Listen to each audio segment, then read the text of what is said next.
Hey, Wise Guy here. Thanks for watching another Wise Guys vlog.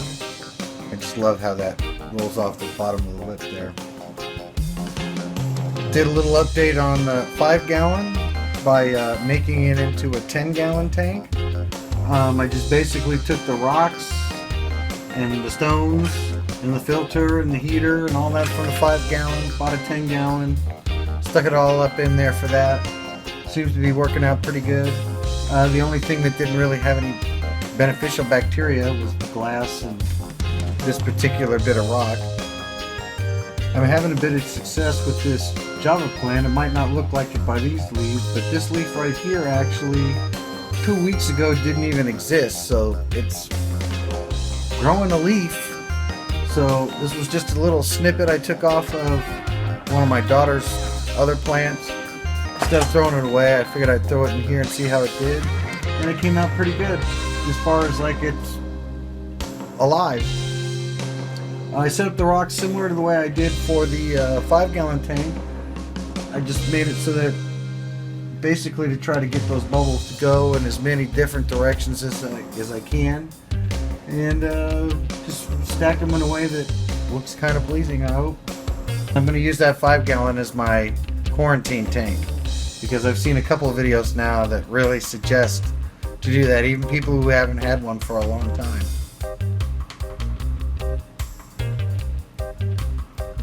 So luckily this tank still had enough room on this bookshelf for Gerald, the gargoyle, to still sit here and guards to make sure that my cat Bella, who's making noise over here on the side, doesn't enjoy the fish more than just looking at it. She sometimes tends to be a little bit hands-on with some of my fish here and there. So I had to cut a couple of pieces of plexiglass, which I'll show a little bit of video of. And just to make it so I could set the old light on, this one was much wider. So by making it that I put those plexiglass on there, it makes it so it still protects the light. And it's pretty low tech and super cheap since I already had the plexiglass in the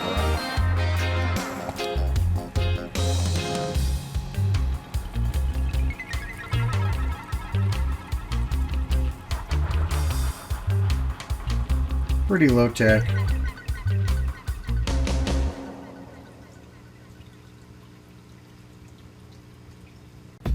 So I got a special co-host today.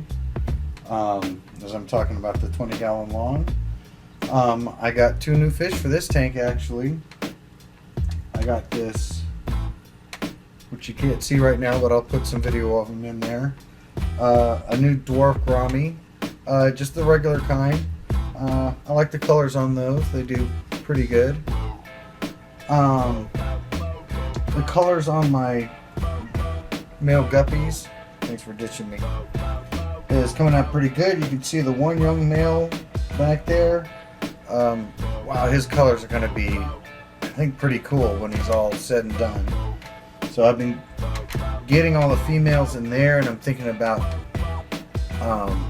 taking one male from here, putting him in with all those females, and see what kind of combinations I can make that way, as opposed to a shot in the dark, which is the way I kind of bred them before.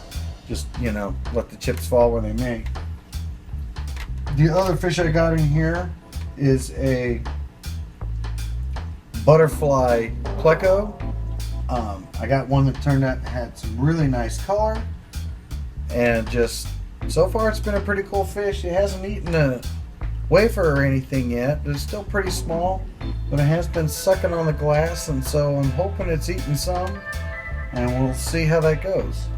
My neon dwarf gourami that I have in here, he's been hiding out in the back there. I don't know whose deal is, but he doesn't seem to come out very often right now, so I'm a bit concerned about him. Trying to get parts for the old 5-gallon here and make it into a quarantine tank and put him in there, and then that way I can observe him a little bit easier. I'll admit that I've been lazy up till now about making a quarantine tank, so that's what I'm going to do with this one. seen on a couple videos now, the quarantine tank doesn't have to be too elaborate at all.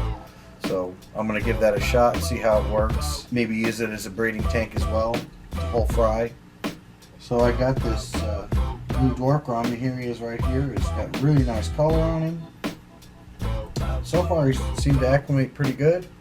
Again, the butterfly pleco, I don't see him right now, but I'll put some video of him. You're like, oh, there he is right here. He's a really good hider. He does a good job of not being seen.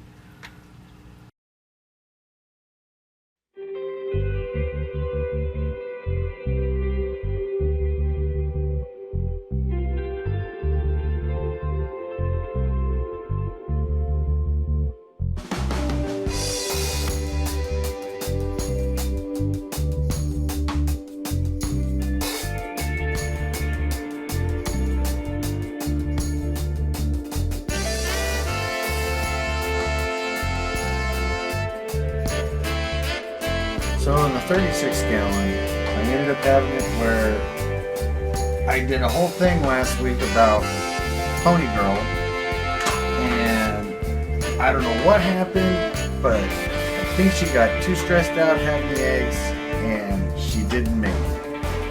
She was all purple, and she wasn't purple, but her belly was huge.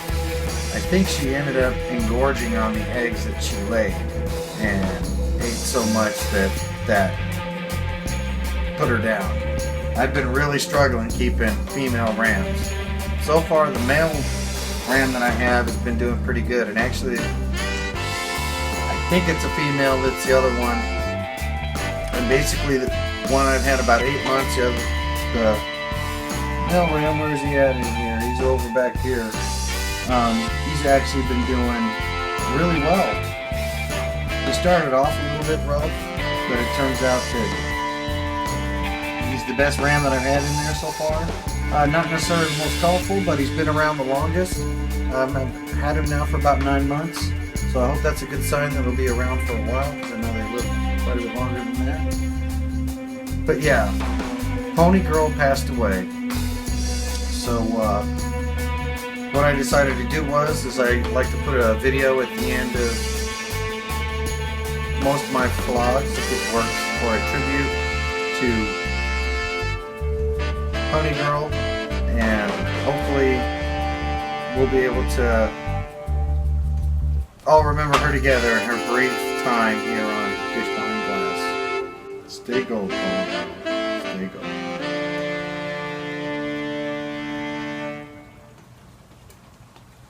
Fish bump.